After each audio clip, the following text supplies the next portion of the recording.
दोस्तों, तारीखों का ऐलान भले हो गया हो, चुनाव आयोग भले छाती ठोक करके कह रहा हो कि यूपी विधानसभा का चुनाव फरवरी मार्च 2027 में तय समय पर होगा, लेकिन असली सवाल तारीख का है ही नहीं।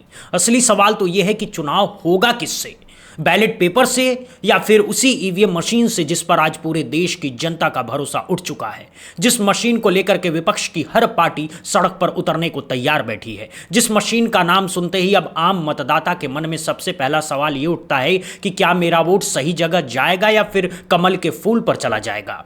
और आज मुख्य चुनाव आयुक्त ज्ञानेश कुमार ने जो प्रेस कॉन्फ्रेंस की, उसमें तारीखों की बात तो हुई, पंचायत चुनाव की बात हुई, जनगणना की बात हुई, लेकिन जब बैलेट पेपर का सवाल उठा तो वही रटा रटाया घिसा पिटा जवाब सामने आ गया कि हमारे देश में तो ईवीएम से ही चुनाव होता है, इसीलिए यूपी में भी ईवीएम से ही होगा। और यही वो बिंदु है जहां से देश की जनता का धैर्य अब जवाब देने लगा है। तो पहले तारीखों की बात कर लेते हैं, क्योंकि यह भी जरूरी है समझना। दोस्तों, ज्ञानेश कुमार ने आज साफ शब्दों में कहा है कि उत्तर प्रदेश विधानसभा का जो कार्यकाल है वो 22 मई 2027 को खत्म हो जाएगा और संविधान के हिसाब से नई सरकार का गठन इस तारीख से पहले होना जरूरी है, इसीलिए चुनाव पहले अपने तय समय पर ही कराए जाएंगे। मतलब फरवरी या मार्च 2027 में यूपी में विधानसभा चुनाव होंगे। ये अब पत्थर का लकीर है। तो जो लोग ये अटकलें लगा रहे हैं कि चुनाव नवंबर दिसंबर 2026 में कर दिए जाएंगे, चुनाव समय से पहले करा दिए जाएंगे, इन सारी अटकलों पर आज विराम लग गया है। ज्ञानेश कुमार ने यहां तक कह दिया है कि अगर जरूरत पड़ी तो जनगणना का काम थोड़ा आगे पीछे कर लिया जाएगा, लेकिन यूपी चुनाव समय पर ही होगा। यहां तक तो ठीक है, बात तो सही कही गई है, लेकिन असली मसला तो अब शुरू होता है। सवाल यह है कि जब ये चुनाव होगा तो होगा कैसे। जब पूछा गया कि बैलेट पेपर से क्यों नहीं करा लेते चुनाव, तो जवाब आया कि इसमें बहुत समय लग जाएगा। अगर फरवरी मार्च में चुनाव शुरू हुआ तो मई जून तक चलते रहेंगे, इसीलिए ईवीएम से ही सही होगा। भाई साहब, ये कोई तर्क है क्या?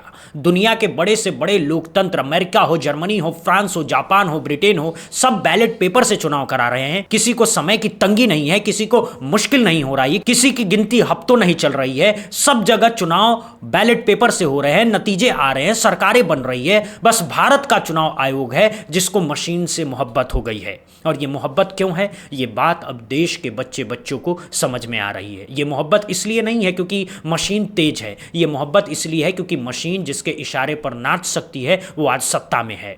अब जरा ज्ञानेश कुमार साहब की विश्वसनीयता पर भी एक नजर डाल लीजिए।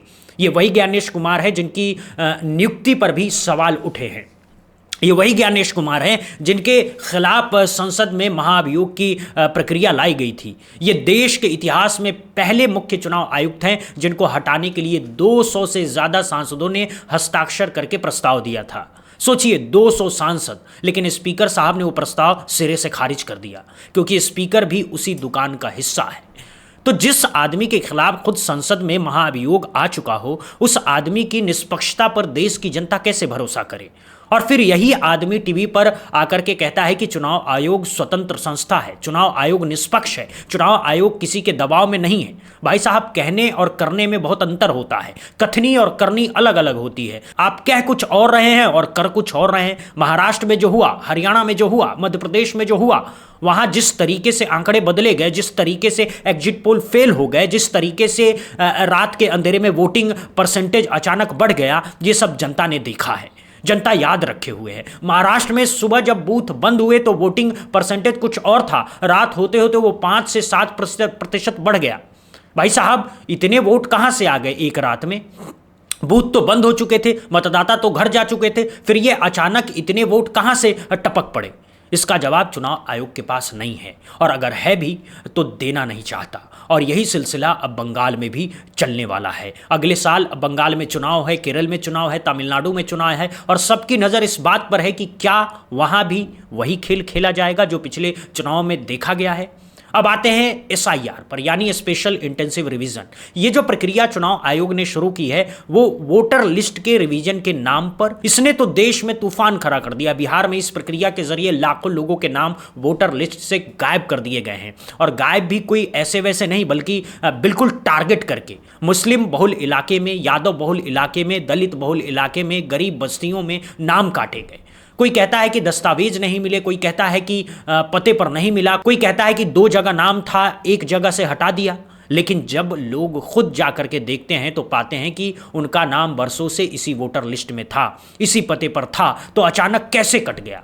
और ये जो कटा है ये इत्तेफाक से नहीं कटा है, ये सुनियोजित तरीके से कटा है। राहुल गांधी ने खुद प्रेस कॉन्फ्रेंस करके एक एक नाम गिनवाए थे कि कैसे कर्नाटक की महादेवपुरा सीट पर एक ही घर के पते पर 50-50 लोग रजिस्टर्ड हो गए हैं, कैसे एक ही तस्वीर वाला आदमी अलग अलग नाम से 10-10 जगह वोट बन गया है, कैसे बिना कोई आईडी वाले फर्जी वोटर बड़ी संख्या में जोड़े गए हैं। ये कोई हवाई आरोप नहीं है, ये डेटा के साथ, सबूत के साथ, दस्तावेज के साथ बताया गया है। लेकिन चुनाव आयोग की तरफ से क्या जवाब आया? कोई जवाब नहीं आया। बस एक लाइन में कह दिया गया कि अगर आरोप है तो हलफनामा दो, वरना माफी मांगो। भाई साहब, आप देश की सबसे पवित्र संस्था हैं, आप जनता के प्रति जवाबदेह हैं। अगर एक बड़ा नेता आपके ऊपर आरोप लगा रहा है तो आपकी जिम्मेदारी बनती है कि आप जांच करें, आप जवाब दें, आप पारदर्शिता दिखाएं। लेकिन नहीं, आप उल्टा उसी नेता को धमकाने लगते हैं कि हलफनामा दो। ये कैसा रवैया है? और यही एसआईआर का खेल अब यूपी में खेला जाने वाला है। सोचिए, यूपी की आबादी कितनी है? 20 करोड़ से ज्यादा है। मतदाता कितने हैं? 15 करोड़ के आसपास है। इसमें से अगर 5-10 लाख नाम भी काट दिए गए, अगर एक एक सीट पर 2-2 हजार वोट गायब कर दिए गए, तो चुनाव का नतीजा उलट पुलट हो सकता है। और यही तो चाहिए इनको। सत्ता पक्ष चाहता है कि विपक्ष के मतदाता वोटर लिस्ट से गायब हो जाएं और सत्ता पक्ष के मतदाता 2-2 जगह रजिस्टर हो जाएं। यह गणित बहुत सीधा है, बहुत सरल है और बहुत खतरनाक भी है। लोकतंत्र की जड़ों पर सीधा प्रहार है। बंगाल में भी अब यही होने वाला है। ममता बनर्जी बार बार चिल्ला रही हैं कि एसआईआर के जरिए बंगाल में मुसलमानों के नाम काटे जाएंगे, बंगालियों के नाम काटे जाएंगे, बाहर से आए मजदूरों के नाम काटे जाएंगे, और अगले साल जब बंगाल में चुनाव होगा तो ये पूरा खेल हमारे सामने होगा। ठीक वैसे ही जैसे बिहार में हुआ। बिहार में एसआईआर के नाम पर लगभग 60-65 लाख नाम काटे गए। 60-65 लाख, ये कोई छोटा आंकड़ा नहीं है। ये पूरा एक शहर होता है और ये नाम कटे भी उन इलाकों में जहां आरजेडी और कांग्रेस मजबूत है, जहां मुस्लिम आबादी है, जहां दलित आबादी है। और उसके बाद जब चुनाव हुआ तो बीजेपी और नीतीश कुमार की जीत कैसे हुई, ये अब जाहिर बात है। तो यही मॉडल अब यूपी में लागू होने वाला है और चुनाव आयोग की तरफ से इस पर कोई गारंटी नहीं दी जा रही है कि ऐसा नहीं होगा। ज्ञानेश कुमार आज कह सकते थे कि हम एसआईआर की प्रक्रिया पर पुनर्विचार करेंगे, हम विपक्ष के आरोपों को गंभीरता से लेंगे, हम पारदर्शिता बरतेंगे, हम नाम काटने से पहले सुनवाई देंगे। लेकिन नहीं, ऐसी कोई बात नहीं हुई। बस तारीखों की बात हुई और मशीन से चुनाव कराने की बात हुई। अब बैलेट पेपर की तरफ लौटते हैं, क्योंकि यही असली मुद्दा है। पूरी दुनिया में देखिए, अमेरिका जो खुद को सबसे बड़ा लोकतंत्र कहता है, वहाँ बैलेट पेपर से चुनाव होते हैं। जर्मनी में बैलेट पेपर से चुनाव होते हैं, फ्रांस में बैलेट पेपर से चुनाव होता है, जापान में बैलेट पेपर से चुनाव होता है। नीदरलैंड ने तो ईवीएम का इस्तेमाल शुरू किया था, फिर छोड़ दिया, कहा कि यह भरोसेमंद नहीं है, वापस बैलेट पर आ गया। आयरलैंड में भी ईवीएम खरीदी थी, फिर स्क्रैप कर दी। जर्मनी कोर्ट ने तो सीधे कह दिया कि ईवीएम असंवैधानिक है, क्योंकि आम आदमी इसकी तकनीक को समझ नहीं सकता, इसलिए ये लोकतंत्र के अनुरूप नहीं है। दुनिया इस दिशा में जा रही है और भारत उल्टा उसी मशीन को गले लगा करके बैठा है, जिस पर पूरा विपक्ष सवाल उठा रहा है। अपने ही देश में देखिए, पंचायत के चुनाव बैलेट पेपर से हो रहे हैं। तो जब पंचायत के चुनाव बैलेट पेपर से हो सकते हैं, जहां लाखों बूथ हैं, करोड़ों वोटर हैं, तो विधानसभा और लोकसभा क्यों नहीं हो सकते हैं? अगर पंचायत के नतीजे 3 दिन में आ जाते हैं तो विधानसभा के भी आ जाएंगे।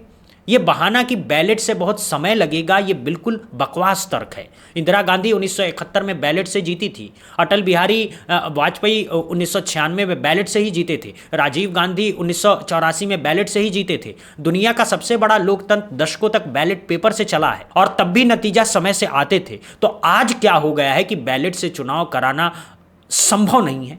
ये तर्क सिर्फ बहाना है, असली वजह कुछ और है, और वो असली वजह पूरे देश को पता है। असली वजह यह है कि अगर बैलेट से चुनाव हुआ तो बहुत सारे सत्ताधारी नेताओं की सीट खतरे में आ जाएगी। बहुत सारे लोग जो आज मंत्री बने बैठे हैं वो कल विपक्ष में बैठे नजर आएंगे। ये डर है और इसी डर की वजह से बैलेट को नहीं आने दिया जा रहा है। अब पंचायत चुनाव की बात कर लेते हैं, क्योंकि ये भी एक बड़ा मुद्दा है। यूपी में ग्राम प्रधानों का कार्यकाल 26 मई को खत्म हो चुका है। जिला पंचायतों का कार्यकाल 11 जुलाई को खत्म हुआ। क्षेत्र पंचायतों का कार्यकाल 19 जुलाई को खत्म हुआ। तीनों जगह चुनाव पहले ही होने चाहिए थे, लेकिन क्या हुआ, सरकार ने बहानेबाजी शुरू कर दी, प्रधानों को प्रशासक बना दिया और अब वो 6 महीने भी नवंबर को खत्म हो रहे हैं। इलाहाबाद हाई कोर्ट को हस्तक्षेप करना पड़ा। हाई कोर्ट ने कहा कि 6 महीने में चुनाव करा लो, नवंबर में समय सीमा खत्म हो रही है, इसीलिए नवंबर 2026 तक पंचायत चुनाव हो जाने चाहिए। लेकिन आज ज्ञानेश कुमार ने अलग सुर छेड़ दिया है। कहा है कि पंचायत चुनाव तय समय पर ही होगा।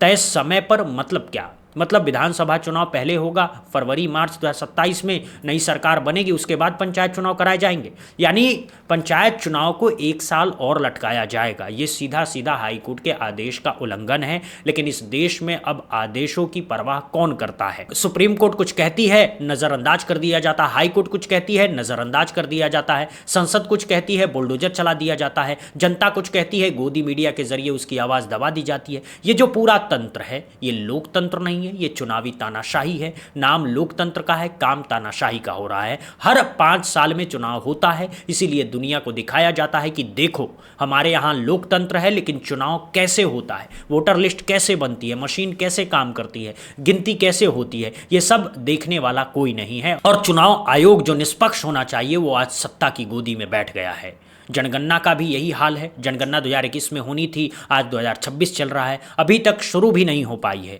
दुनिया के हर विकसित देश में हर 10 साल में जनगणना होती है, आंकड़े जुटाए जाते हैं, नीतियां बनाई जाती है, लेकिन यहाँ 5 साल की देरी हो गई है और अभी और देरी होने वाली है। और यही सरकार जब आम आदमी को समय पर टैक्स भरने को कहती है, समय पर आधार लिंक कराने को कहती है, समय पर पैन कार्ड अपडेट कराने को कहती है, तो चूक होने पर जुर्माना लगा देती है। लेकिन खुद के पास 5-5 साल की देरी है और कोई पूछने वाला नहीं है। अब वापस चुनाव पर आते हैं। यूपी का चुनाव 2027 में होगा, ये तय है। इस बीच जो सबसे बड़ा काम होना चाहिए वो ये है कि विपक्ष एकजुट होकर के बैलेट पेपर की मांग करे। सिर्फ बयानबाजी से काम नहीं चलेगा, सड़क पर आना पड़ेगा, धरना देना पड़ेगा, जनता को समझना पड़ेगा, हर गली मोहल्ले में बताना पड़ेगा कि मशीन का ये खेल क्या है, SIR का ये खेल क्या है, तुम्हारे वोट कैसे चोरी हो रहा है। क्योंकि जब तक जनता खुद जाग नहीं जाएगी, तब तक जनता खुद बैलेट पेपर की मांग नहीं करेगी, तब तक ये सरकार, ये चुनाव आयोग सुनने वाला नहीं है। कांग्रेस अकेले लड़े, सपा अकेले लड़े, RJD अकेले लड़े तो कुछ नहीं होगा।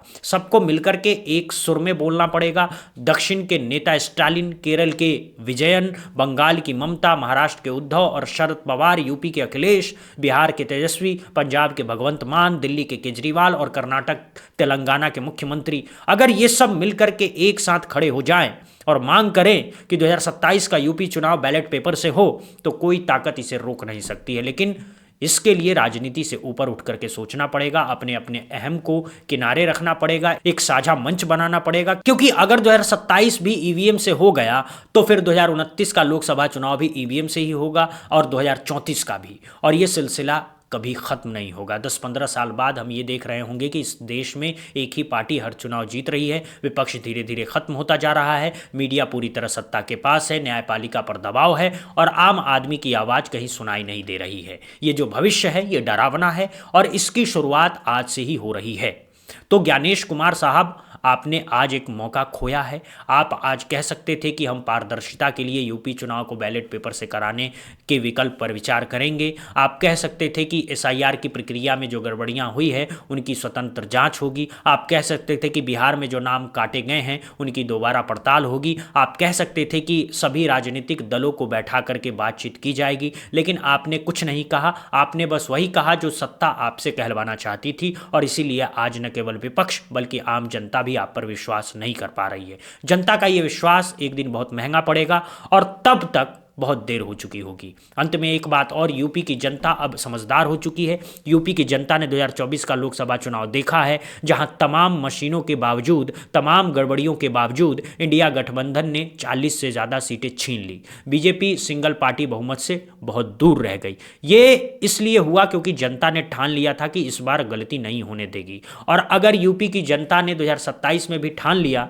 अगर उसने संगठित होकर के वोट डाला, अगर उसने बूथ बूथ पर सतर्कता दिखाई, अगर उसने हर मशीन पर, हर वीवीपैट पर नजर रखी, तो कोई भी मशीन उसकी आवाज़ नहीं दबा पाएगी। लेकिन इसके लिए जागरूकता चाहिए, संगठन चाहिए और सबसे बढ़कर के मांग चाहिए बैलेट पेपर की, क्योंकि जब तक कागज़ पर वोट नहीं डाला जाएगा तब तक हर वोट पर सवाल उठता रहेगा, हर नतीजे पर संदेह होता रहेगा, हर सरकार पर उंगली उठती रहेगी और लोकतंत्र की जो सबसे बड़ी ताकत होती है यानी जनता का भरोसा वो लगातार कम होता चला जाएगा। तो सवाल एक बार फिर वही है जिससे हमने शुरू किया था।